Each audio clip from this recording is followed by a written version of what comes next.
মদিনার সবচাইতে গরিব সাহাবী বেলাল রাদিয়াল্লাহু তাআলা আনহু লজ্জাস্থান ঢাকার জন্য শুধু একটা জামা ছিল, গায়ে দেওয়ার মতো কোনো জামা নাই। এই সাহাবীর মতো গরিব কোন সাহাবী মদিনার জমিনে নাই।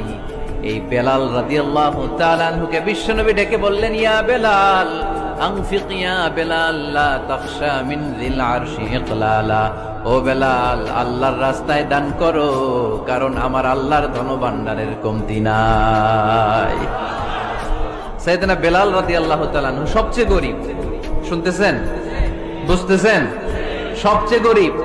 ডাউন পার্টটা ঢাকার মতো একটা গার্মেন্ট ছিল, একটা কাপড়, এটা পেঁচায় আসতো, নামাজ পড়তো। গায়ে রাখার মতো কোনো জামা নাই, আর খাবার দাবার টাকা পয়সা বলতে নাই।